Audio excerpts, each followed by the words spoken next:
Alrighty, so I wrote on the whiteboard over there sort of a schedule for the rest of the week. Um, we have penciled in the test for Friday. That is still our goal. I don't see any reason, having gone through that little exercise, I don't see any reason why we can't do that. We still need to sort of take care of a couple things. We're going to do that in the next day or so. So today we're going to finish, you probably can't read my chicken scratch up there. Today we're going to finish the VT graph. So as you're sort of listening to me, you can try to find the sheet that's up on the screen here. I need to go through that with you. We're going to finish that today. That'll take a few minutes. I'm going to do some sample word problems for you today as well. And then you'll likely have time at the end of the period to do a little bit of work on those. Tomorrow, unfortunately, I have to be away at a meeting at the board office. So tomorrow you're going to have a work period to clean up all the little bits and pieces of things that you may have forgotten to do. I'll try to maybe give you a list of those things so that you sort of remember what they do need, what they are, so you know what you do need to do tomorrow. On Wednesday, I'll take some questions about word problems. I'll probably do a couple more, help you out with that. I know I need to talk about VT graphs on Wednesday as well. Thursday, we're going to try something a little different. Thursday, the first time I'm going to do this, I'm going to let you choose a partner. You're going to make a collaborative cheat sheet. You're going to make a cheat sheet with a partner, so you have to sort of work out what you think is important, and then put that on a cheat sheet. I will ensure that both of you have access to that on the test, which is Friday. Are you going to make another test outline like you did on the first test? Yes, I will. Let's pencil that in for, we'll do that at the start of Thursday. Okay? So Steve has asked about a little sort of an outline as to what you need to be able to do. I probably have something like that. If I don't, I can create it pretty quick. Remind me to start Thursday before the cheat sheet stuff to do that. So any questions about sort of the agenda for the rest of the week? All good?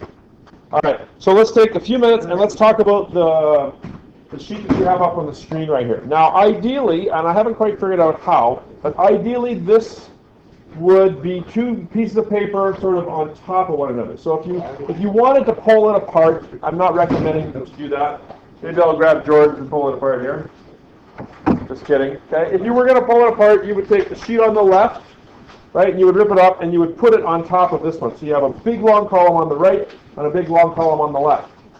Okay. Now you should see that at the top of both these pages, on the left-hand side it says position time, and on the right-hand side it says position or velocity time, and the same thing with the next page, right?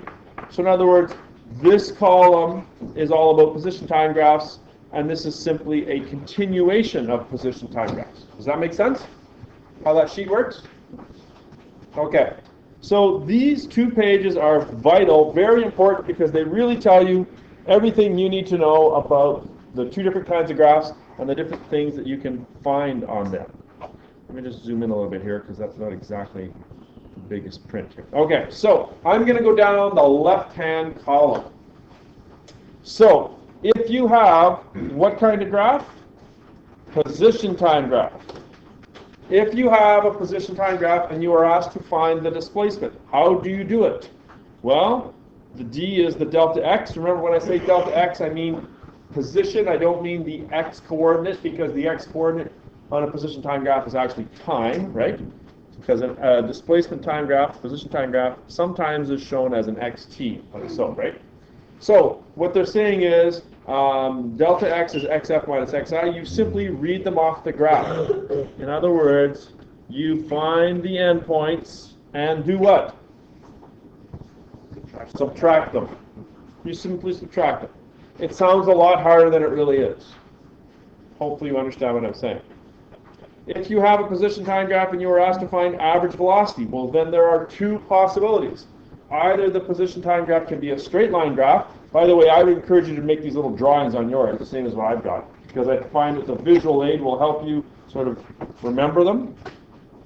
So if you've got a straight line graph on an xt graph, position time graph, a dt graph, a pt graph, unfortunately they use all the different letters. If it's a straight line graph, how do you find average velocity? If it's a straight line, it's simple. It's simply the slope. It's the slope of that line. Find your two endpoints, or any 2 points on the graph, and do what? Rise over run. Now what if it's a curved line graph? I'll put a D there and a T just to indicate that D can also be used. If it's a curved line graph, what do? You find the tangent at the point of interest, at the point that they're asking for you. Okay? Oh, I drew that wrong, didn't I? How many people have drawn that? I made a mistake. Are you working in pencil? I hope so. What did I do wrong? It doesn't say tangent line. Someone got me mistaken. It doesn't say tangent line. It says slope of a line drawn between the points of interest, because we're talking about average velocity. So what I'm talking about there is a line between the 2 points, because we're talking about average, not instantaneous, average.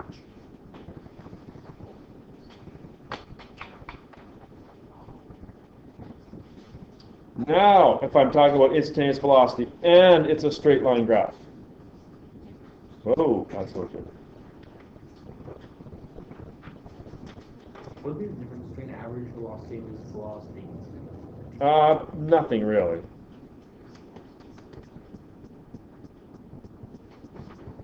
Okay, so if it's a straight line graph and you were to find instantaneous velocity, well then, if you need to find the slope at a single point, if it's a straight line though, how do you find the slope at a single point? Use the endpoints, or any 2 points, and find the slope. The slope is not changing. The slope is not changing. Here's where we do tangent line.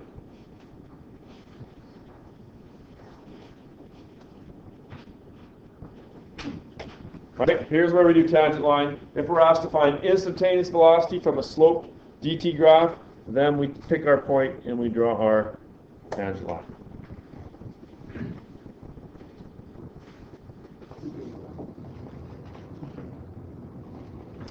I'm pausing in case there's any questions. We are still talking about position time graphs. Still, the entire column, Jake, is about position time graphs, right? I was a little confused because you said distance time is the same. Position time, distance time, displacement time. Okay, now if we're still talking about a position time graph, and I ask you to find the average acceleration, then you say to me, Mr. Bennett, that concussion is returned because it can't be calculated. You cannot get average acceleration from a displacement time graph. You could figure it out with some sort of formula stuff, but not from the graph. Okay? Can you get instantaneous acceleration? No. Keeping in mind that acceleration is a graph of the, a graph of the slope of the velocity time graph. Whatever the slope of the VT graph is, that is the value that you are graphing. And I know that we still have some work to do on understanding that. Okay, let's go back to the first page and let's talk about column number 2, which has velocity time graphs now. Okay, it's absolutely vital when you're doing it. Certainly the test questions, you have to make sure you know, is this a velocity time graph? Is this a displacement time graph? How come? Because the two are drastically different. Very much different. You need to make sure you know what kind of graph we're talking about. Alrighty, so velocity time graph, if you're asked to find displacement, how do you find displacement? You do the area thing between the VT graph and the time coordinate, or the time axis. You divide the area into rectangles, so that delta x equals the area of all the rectangles and triangles. If it's above, it's positive. If it's below the graph, then it's negative. Remembering, and I should just draw this little picture in here, remembering that if you've got a velocity time graph that's like this, we're talking about this area here being positive, and here we're talking about the area above the graph being negative. This is positive, that's negative. Am I clear?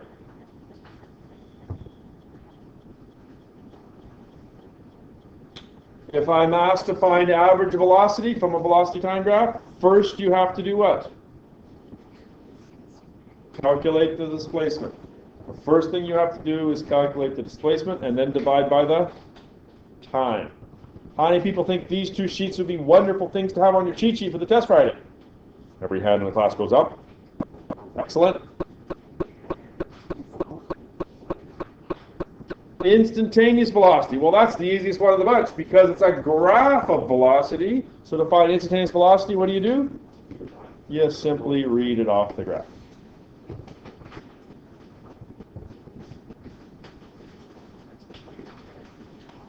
If you have a velocity time graph and you were asked to find average acceleration, well, there's two possibilities. It could be a straight line graph, and then the average acceleration is the slope of that graph. It's a straight line. And if it's a curved line graph, well, then you have to draw a line, not a tangent line, a line between the 2 points of interest. A line between the 2 points of interest.